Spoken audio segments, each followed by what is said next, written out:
Bonjour, chers auditeurs et auditrices de Derrière l'image. Toujours une heure de cinéma radio Centre-Ville.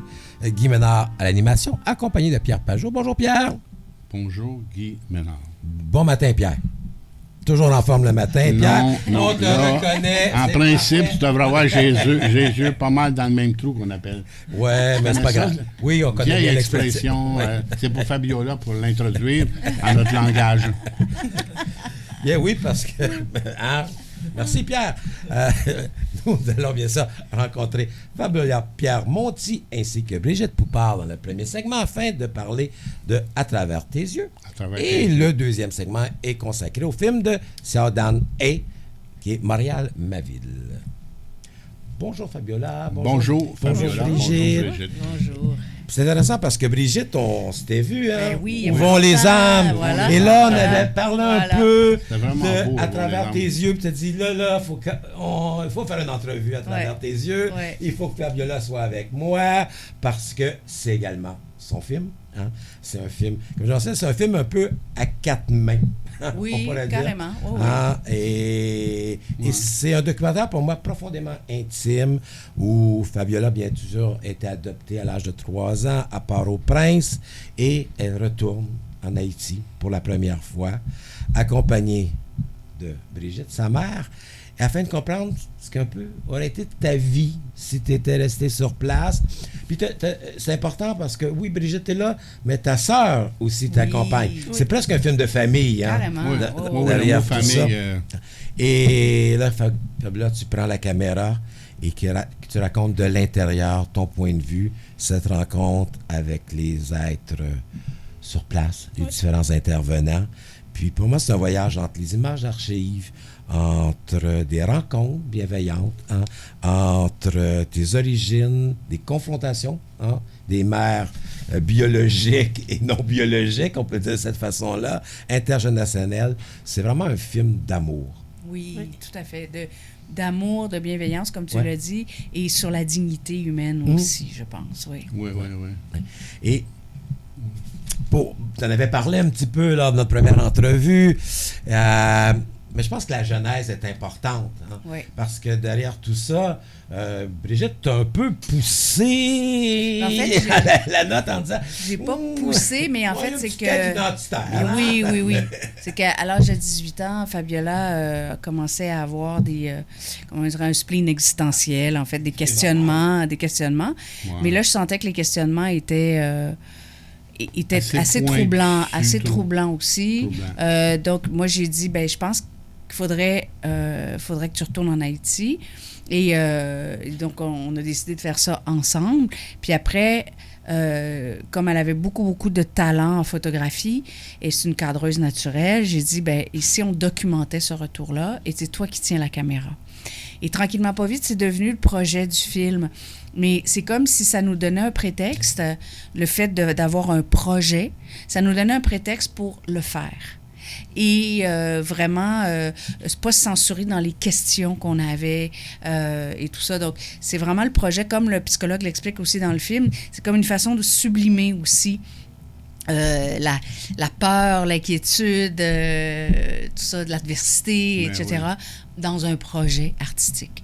Toi, où tu situes ce film-là, dans ta carrière, j'allais dire dans ton œuvre, mais non, sérieusement, dans ta démarche artistique, ce film-là arrive en tant qu'artiste et en tant que femme, mais ça se situe où? Comment c'est pour toi, ce film-là? En fait, la première fois que j'ai fait un long métrage, c'était un documentaire, Over My Dead Body. Over My Dead Body, j'ai pu jouer avec. Et puis, après, j'ai fait un court métrage qui s'appelle Until We Die, qui a fait à peu près 40 festivals. Et ensuite, le long métrage, mais en même temps, en parallèle, en fait, parce qu'on a commencé le documentaire avant le long métrage. Mais ça a été tellement long à accoucher de ce projet-là que les deux, finalement, sortent quasiment en même temps. Mais moi, j'ai toujours retenu la phrase d'Herzog qui disait « Tout réalisateur devrait faire un documentaire entre chaque fiction ». Et je trouve que c'est juste, parce qu'il y a quelque chose aussi dans la vérité, dans le documentaire, qui aide beaucoup après pour la fiction. Oui. Dans le jeu, la rencontre, la structure. Tu sais, en documentaire, c'est dur de raconter une histoire, de structurer, parce qu'il faut que tu racontes avec ce que tu as. Donc, alors qu'en fiction, on peut l'arranger, tu sais. Mais donc, c'est un exercice qui est très, très, très rigoureux, très exigeant, mais qui est très formateur. Parce que le film est un peu un journal personnel. Oui. Et, parce qu'on raconte avec ce qu'on a. Puis, il y a un moment, pardon, tu poses la question à Fabiola, est-ce que ça te tente de retourner en Haïti? Et là, tu réponds peut-être. Oui, c'est vrai, tu dis peut-être. Tu dis peut-être. Et c'est à quel moment que cette question identitaire, pour toi, Fabiola, est devenue tellement grande que là, il n'y avait plus de réponse. Là. Il fallait que tu y ailles. C'est où le déclic s'est fait entre le peut-être, puis oui, je prends la caméra, je fonce, je m'affirme, puis on va, entre guillemets, à la découverte de l'autre. Je pense que dans le fond, mes questions, je pense que j'avais des questions, mais sans savoir que j'avais besoin de réponses nécessairement. On dirait que c'était tout vraiment flou un peu. Je pense que plus le processus avançait de faire le projet, plus je réalisais OK, ça prend beaucoup de place dans ma vie, puis je pense que c'est plus important que ce que je pensais que ça allait être aussi. Donc, c'est sûr qu'à chaque étape, justement, soit quand on a eu le financement ou quand chaque confirmation un peu que le projet allait se faire, on dirait que j'avais un peu peur, mais je me disais, OK, c'est maintenant, c'est le moment que ça va se passer aussi. Donc, c'est sûr que quand justement on a eu le test d'ADN, puis c'était plein de confirmations aussi sur moi, sur mon histoire, que je m'en allais chercher, sans nécessairement avoir des questions de base un peu. Je partais pas en ayant des questions précises où je voulais des réponses nécessairement. Donc, c'est vraiment tout absorber, chaque information. C'est comme si quand ça prend trop de place, ça devient flou. Tu sais, c'est très juste ce qu'elle dit, parce que c'est comme si les questions de est-ce que j'ai été aimée, est-ce que j'ai été désirée, dans quelles circonstances j'ai été donnée, comment j'étais enfant, tu sais, ces questions-là de base, tu sais, qui font qu'on a une personnalité comme on a, bien, à un moment donné, ça s'empile, ça devient tellement gros que on ne sait plus par où commencer. Puis quand elle disait peut-être, ce qui est intéressant, c'est que c'est un processus qui a été long, mais c'est un processus que sur le... Tu sais, Fabiola est beaucoup... quand c'est concret, je vais y croire quand ça va être vrai. Donc, tant et aussi longtemps qu'on est dans les suppositions, on va y aller. C'est long. Donc, mais Fabiola était comme ça. C'est moi, tant que c'est pas concret, tant qu'on n'a pas le billet d'avion, tant qu'on n'est pas dans l'avion, tant qu'on n'est pas... Donc, c'est pour ça que c'était comme ça, petit peu par petit peu. Parce que, ça, on l'a pas mentionné, le tournage s'est fait la fin 2019, exact. 2020. Oui. Là, aujourd'hui, on est en 2026. Hein, il y a 6 ans que ça. Les dates sont bien mentionnées dans le film. Exact. C'est très clair. Puis bon, c'est parce que... l'armée, entre guillemets, vous permet d'entrer pendant à peu près 3 semaines. Vous avez une certaine autorisation, la gang. Les gangs qui contrôlent, en fait, Port-au-Prince, hein, ils ont déclaré une trêve de violence entre le 24 décembre et le 12 janvier. Puis c'était la commémoration du tremblement de terre aussi. Donc, c'est pour ça que l'équipe locale a dit c'est maintenant qu'il faut quelques jours avant. Quelques jours avant. Donc, les préparations étaient rapides. et c'est mentionné dans le film, mais Fabiola, tu as 18 ans. À peu près à ce moment-là, quand tu prends le 18-19? Non, tu avais 20 ans quand on est parti. J'avais 20 ans. J'avais retenu 18. Mais 20 ans. C'est jeune. Oui, parce qu'à 18 ans, c'est le moment où elle nous a dit qu'elle allait pas bien. Okay. Et puis, le temps de le préparer, puis tout ça, quand on est parti, elle avait 20 ans. Mais ça demeure quand même très jeune. Oui. Pour prendre la caméra et finalement redécouvrir, parce que c'est un peu ça qui se produit, ton passé, ton pays, te retrouver, puis tu dis dans le film, hein, avec des gens qui ont finalement la même couleur de peau que toi, que tu es semblable à tout le monde, hein, tu fais partie de la masse. Ils n'ont pas la même histoire. Le choc émotionnel est énorme pour une fille de 20 ans. On a tendance à oublier cette dimension-là. Tu as raison. Oui, c'est vrai que moi aussi, des fois, on dirait que j'oublie justement que j'étais plus jeune aussi. Ouais. Mais je pense que justement, le fait de ne pas avoir été nécessairement préparé puis un peu lancé, entre guillemets, je pense que ça m'a aidé parce que sinon, j'aurais sûrement trop pensé puis j'aurais sûrement stressé beaucoup plus que qu'il aurait fallu, en fait. Fait que je pense que c'était une bonne... Oui, parce qu'il y a eu une préparation avec le psychologue, mais comme Fabiola explique, c'est que quand on a su qu'on pouvait y aller, le départ a été précipité. Donc, effectivement, on n'a pas le temps de faire de l'anxiété pendant ce temps-là. C'est comme, let's go, on y va, puis on est sur l'adrénaline, tu sais. Là, tu m'en avais déjà parlé, fait qu'on peut des insides. Oui, c'est 2-3 semaines, mais c'est un peu un tournage de la guérilla que vous avez fait. Carrément. Et ça, dans le film... Ça paraît. Ça paraît. Parce que oui, il y a l'utilisation des drones, l'utilisation de la GoPro et tout. Mais c'est plus que ça. Là. Je veux dire, ces 3 semaines-là, c'était pas, je veux dire, si évident de se promener en Haïti. Non, puis vous étiez suivi, ça vous le mentionnez. Le film le dit. Le film est assez explicite pour mentionner que il y a des difficultés. Oui, carrément. Mais je pense que les difficultés sont plus grandes qu'on peut penser. Hein? Ben, en fait, c'est qu'on l'a réalisé même davantage au retour, parce que là-bas, l'équipe locale haïtienne nous protégeait beaucoup. Et nous, l'équipe nous de laissait l'école pas, de cinéma. Là, exactement, du Ciné-Institut. Ils nous disaient pas tout, dans le sens que, tu sais, c'est après qu'on a su qu'ils étaient très inquiets. Ils étaient, tu sais, vraiment stressés quand on allait quelque part, parce que oui, le policier en civil qui était avec nous négociait nos passages avec les gangs, établissait combien de temps on avait, par exemple, quand on allait quelque part. Mais ces gens-là peuvent changer d'idée à tout moment. C'est-à-dire que c'est pas parce qu'ils nous disent « D'accord, demain, vous venez, vous avez 2 heures ». Une fois rendus sur place, ils pourraient changer d'idée. Oui, bien sûr. Donc, on ne sait jamais. Eux étaient sur le qui-vive constamment parce qu'ils ne savaient pas ce qu'ils pouvaient... Tu sais, puis tout pouvait arriver. On aurait pu se faire kidnapper, mais on aurait pu se faire tuer. Bon. Kidnapper, oui, certainement. Oui, parce que vous êtes une belle rançon. Ben voilà. Vous êtes de très belles rançons, vous deux, là. Exactement. Et donc, ils nous ont tellement bien protégés que on a moins senti le stress. C'est plus au retour, quand on a su tout ça, qu'on a fait « Oh là là, OK, c'était plus dangereux qu'on croyait. » Et puis, mais comme Fabiola le raconte, des fois, le soir, des fois, à l'hôtel, on entendait des coups de feu tout près. Puis on ça nous ramène un peu à la réalité de dire « Ah oui, c'est vrai, c'est... » Tu vois? Il y a des petits dangers quand même. T'entendais les coups de feu pour le vrai? Oui. Mais est-ce que cette peur-là, tu la ressentais, Fabiola? Pas vraiment à l'époque? Non, c'est ça. On dirait c'est un peu extérieur à toi, hein?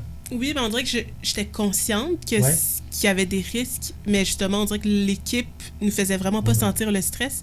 Puis aussi, on dirait qu'il y avait une adrénaline de naïveté, on peut tout faire, puis on a vraiment l'impression que tout va bien se passer aussi. Je pose cette question-là parce que je pense que la force du film, c'est que la caméra devient tes yeux et ton regard. Oui. C'est le titre. Hein? Et c'est le titre à travers tes yeux, bien sûr. Mais il y a une sensibilité qu'on découvre, je veux dire, dans ces images. Okay? C'est pour ça que je posais cette question-là, parce que je dirais que tout ce que tu vis, je veux dire, tu essaies de pouvoir le transférer à la caméra, même si les plans parfois sont de loin, mais on sent le regard sur un nouveau monde, hein, sur une femme qui va marcher, je veux dire, pour aller au marché. Et le long travelling latéral sur le marché. Ouais. Et ça, c'était, je veux dire, une préoccupation de ta part de Brigitte de dire, regarde, c'est ta caméra, c'est ce qu'on a de besoin, c'est ça qui va faire finalement en fait, que le film va être, je veux dire, singulier et va t'appartenir. Tout à fait, c'est ça qui est beau du film, c'est que c'est la sensibilité de Fabiola. Oui. C'est pas moi qui ai exigé un cadre précis ou des choses comme ça, c'est vraiment sa sensibilité. Puis Fabiola voulait pas que ce soit misérabiliste, elle voulait que ce soit qu'on montre la beau côté d'Haïti et de rencontrer des gens. Et elle a cette force-là d'entrer en contact avec les gens qui lui faisaient d'emblée confiance. Puis un directeur photo, je dis tout le temps ça parce que comme actrice, je l'ai vécu, c'est vraiment la personne qui rentre dans ta bulle, qui rentre vraiment près dans ta comment je pourrais dire ça, dans ton intimité. Donc, Fabiola, elle a cette qualité-là où les gens lui faisaient totalement confiance, les jeunes filles qu'on a rencontrées, par exemple, qui s'ouvraient, qui se reconnaissaient, puis qui laissaient Fabiola les filmer. Et puis, souvent, Fabiola, en entrevue, dire « J'observais. » Et j'ai l'impression que la caméra fait ça. C'est-à-dire qu'elle observait chaque petit détail de tout ce qu'elle découvrait, en fait. Je vais demander un plan, là. Il y a beaucoup de moments dans le film qui m'émeuvent, mais plusieurs à la fin. Parce qu'on n'a jamais le droit de parler de la fin. Ben là, on n'a pas le choix, on va être obligé d'en parler. Parce que c'est trop too much. Ouais. Mais le plan de la fille qui nous parle de son travail au bordel, et là, tu la filmes, et là, après la longueur du plan et le silence, là, il y a une décision qui a été prise de garder la caméra. C'est toi qui décidais tout ça, là, de nous faire ressentir l'émotion de cette fille-là qui est obligée de se prostituer pour survivre. L'émotion, on dirait que au début, était plus longue. Oui, Ça, puis on a c'est eu des Brigitte, grandes justement, conversations. parce qu'on dirait que- Ah oui! En montage. Ah oui, parce que moi, je voulais le garder long. Fabiola, elle était réticente. Elle fait, je suis pas Ah sûre. non, pour l'intimité moi, il faut le garder aussi, long. Moi, il faut le Ouais. garder long. Mais Mais on a trouvé, Ben, on a trouvé ouais, juste ça allait- milieu. un compromis? Oui. C'est ça. C'était entre respecter aussi un peu son moment à la travailleuse, justement, du Ouais. sexe, et aussi de montrer l'émotion. Donc, c'est ça, on est arrivé à un petit compromis de respecter la ben, personne et aussi c'est un faire beau vivre moment du film, le ça, moment. vraiment. Mais ce qui est intéressant, par exemple, c'est que Fabiola, elle a comme compris tout de suite ce que ça voulait dire un tournage documentaire parce qu'elle laissait la caméra rouler. Parce que souvent, le réflexe, c'est par exemple, on arrête, elle laissait rouler. Et puis, elle avait l'instinct de dire, on arrangera ça en montage. Puis effectivement, c'est ça qu'il faut faire en documentaire. C'est qu'il faut laisser la caméra rouler parce qu'on ne sait pas qu'est-ce qui peut arriver. Alors qu'en fiction, ben, on établit tout. Ouais. Là, elle avait le bon réflexe de laisser rouler. Donc, on avait l'opportunité d'avoir la longueur désirée pour ce plan-là, par Pour ce exemple. plan-là, parce que... Mais j'ai l'impression que le montage a été, je veux dire... 2 ans de montage. difficile de Ouais. Ben, il y a- un. Surtout à la fin, il y a beaucoup de décisions à prendre. Je regardais Exact. la fin, là, je dis, là, Ouais. hey, moi, qu'est-ce que j'aurais fait, là? Puis- La mère, les 2 mères, oh boy. Il y a ça. Hein? Ben, il y a ça. Puis là, on apprend, parce que comme c'est un journal intime, et là, on apprend que dans votre tête, peut-être que vous aviez l'intention d'y retourner, mais là, ça ne fonctionne plus. Ouais. Fait que là, il manque des images. Et je pense que le choix que vous avez fait, c'est le meilleur. C'est-à-dire, OK, il nous manque peut-être des images, mais on va documenter le processus. Oui. Et vous nous accompagnez constamment dans les choix, les décisions, que ce soit à travers, ce psychologue Ouais, le psychologue, ouais. qui explique un peu la démarche de Fabiola, que ce soit à travers les gens que vous rencontrez, qui sont sur place. Et ça, c'est anodin, mais je pense que c'était la seule et bonne décision à prendre dans ce cas ici, Oui. parce qu'on a l'impression d'être parmi vous. Est avec Oui, vous. effectivement, parce que nous, on avait l'intention d'y retourner. Tu sais, Fabiola, elle avait le goût de passer plus de temps avec eux puis de les connaître un peu plus, mais la situation fait qu'on pouvait pas. Puis après, la pandémie est arrivée. Après, Jovenel Moïse s'est fait tuer. Puis là, ben, il n'y a plus aucun avion qui atterrit à Port-au-Prince. Ben Je veux non. dire, donc, il fallait trouver une façon de raconter l'histoire. Et c'est là qu'on l'a découpé en 3 chapitres. En 3 chapitres. Donc, l'arrivée de Fabiola. C'est qui cette petite fille-là? Qu'est-ce que ça veut Tous les dire? images d'archives Oui. ont un poids. Hey, t'avais beaucoup d'archives dès le bébé. Énormément. Hein? Oui. Ben, on voulait que Fabiola ait un souvenir concret de son arrivée. Parce que c'est une chose de se dire « Ah, tu souriais beaucoup quand tu étais petite. » Mais si t'as pas d'image qui le prouve, Ben oui, même. Dès ben, l'arrivée à l'aéroport. Mais je trouvais qu'il Ouais. manquait des plats, par exemple, avec la nourriture. Parce que Oui. c'est vrai que Fabiola aimait beaucoup manger. Oui. Et j'ai remarqué dans les images d'archives, quand elle était jeune, il n'y en avait pas tant que ça. C'est vrai. C'est vrai, hein? Tu sais, parce qu'on a souvent tendance à pouvoir, que ce soit les fêtes, les gâteaux, Ouais, des trucs ouais. semblables. Puis là, je disais oui. Puis ça, Ouais. on découvre ça vers la fin. Puis là, je disais, Ouais. ah, dans les images d'archives, au début, on la voyait beaucoup avec ta sœur, Ouais, jouer, ouais. te promener, ton âge, des éléments semblables. Puis on ne veut pas tout dire, mais on découvre à quel point c'est important. Mais je dis, il n'y avait pas beaucoup d'images. c'est vrai qu'on aurait pu en mettre plus parce que... Non, mais c'est une Ah, anecdote, là, mais Ah, sur le ouais. coup. Puis tu disais que effectivement, il y a cette première partie. Après, il y a la ville. Après, on découvre Haïti. On découvre Haïti. Port-au-Prince. Ben, en fait, c'est pas juste la ville, c'est pas juste Port-au-Prince, c'est c'est le... Port-au-Prince parce que... Et Port-au-Prince. Parce Vous qu'on avez peut raison, voir c'est autre Port-au-Prince. chose à Haïti. Absolument, parce qu'il y a d'autres régions d'Haïti aussi que c'est pas du tout la même chose, là. Ouais, effectivement. Et il faut y arriver. La Parce troisième que partie. c'est la troisième partie. Ça, on peut... C'est la rencontre. On Ouais. peut avoir le moton, là. Oui, c'est la rencontre. Ben, moi, Ouais. j'ai eu un peu de moton. Oui, parce que c'est réel, Ça va, c'est pas Fabiola, Hollywood, moton, là. Ça va, moton, c'est le moton. Et... Mais comment qu'on gère ça? Je veux dire, comment? Parce que, oui, comme tu le mentionnais, on nous met au courant. Il y a le test d'ADN, on découvre qu'effectivement, c'est ta mère.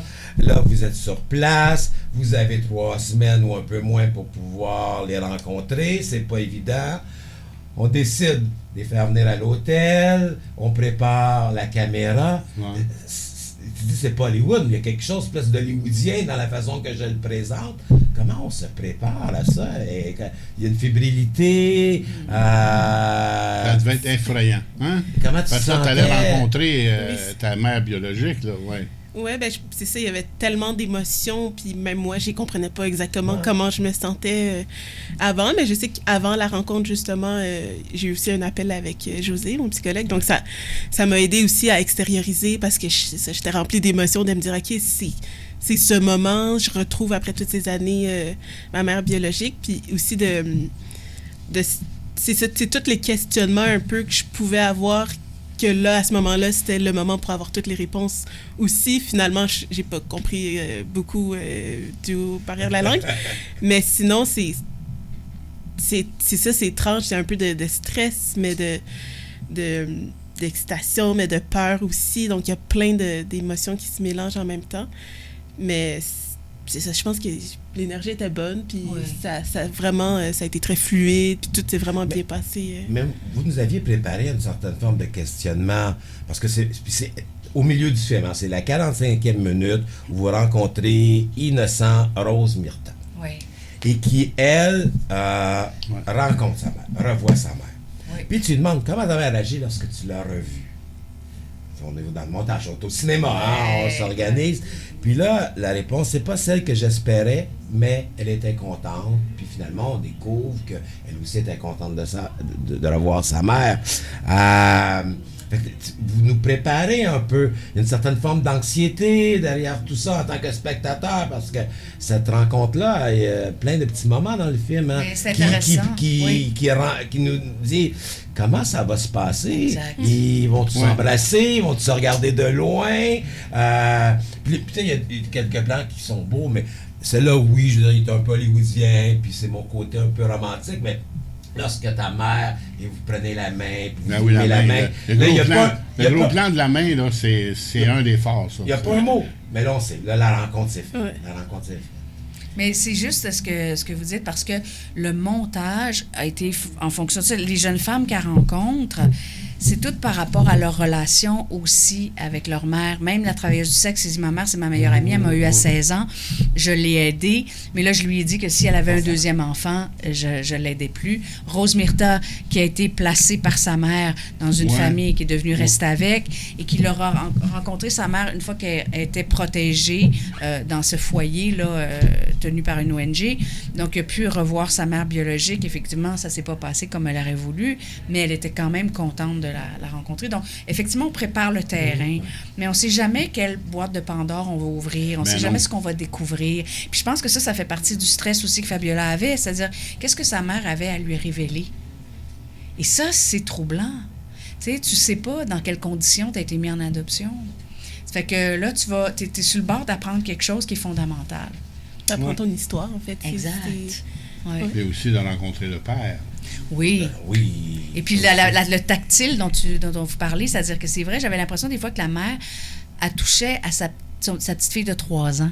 Tu sais, de la façon qu'elle la touchait, qu'elle lui touchait les cheveux, tout ça, c'était très tactile, et puis dans le silence, dans les grands silences. Et le père aussi, oui. Mais le père, c'est intéressant aussi, parce que moi, je regarde toi et ta mère, ton père, tu me fais penser plus à ton père. Oui. Moi, là, c'est ça que j'ai vu. Mais bon, c'est correct, les deux. Bon. Non, mais le fait que tu sois aveugle, ça rend... T'as la mission d'un scénario, ça aurait été Exactement, bon. Exactement. La réalité dépasse la fiction. La phrase « la réalité dépasse la fiction ». Exactement. Oui. Ah oui, ça, c'était effrayant, là. Tu sais, oui. Puis, quand je mentionnais, c'est un film à 4 mains. Il y a cette rencontre que tu as avec ta mère, qui est très émotive, mais il y a également la rencontre de Brigitte. Des deux. Et des deux. Ça, c'était aussi là, très fort. Là, on a l'impression que l'émotion est encore un peu plus élevée. Puis, de l'extérieur, tu dis des choses qui nous surprennent.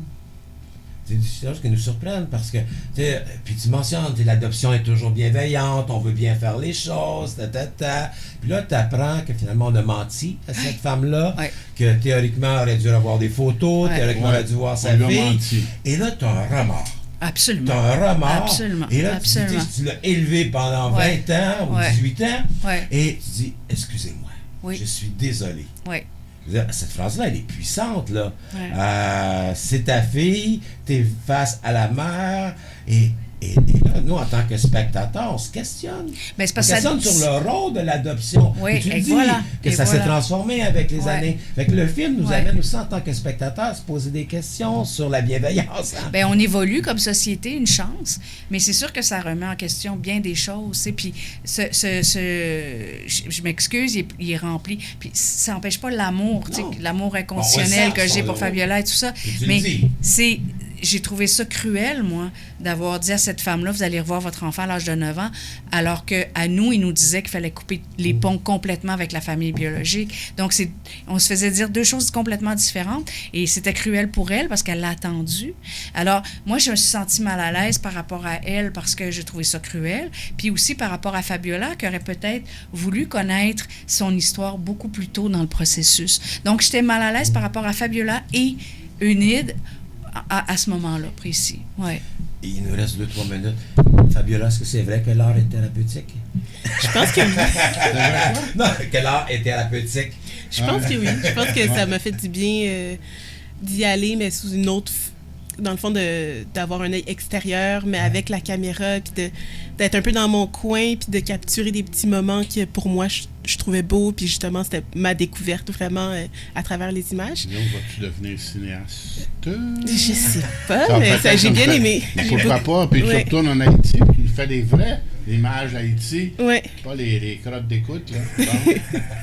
Ben oui, j'ai aimé ça.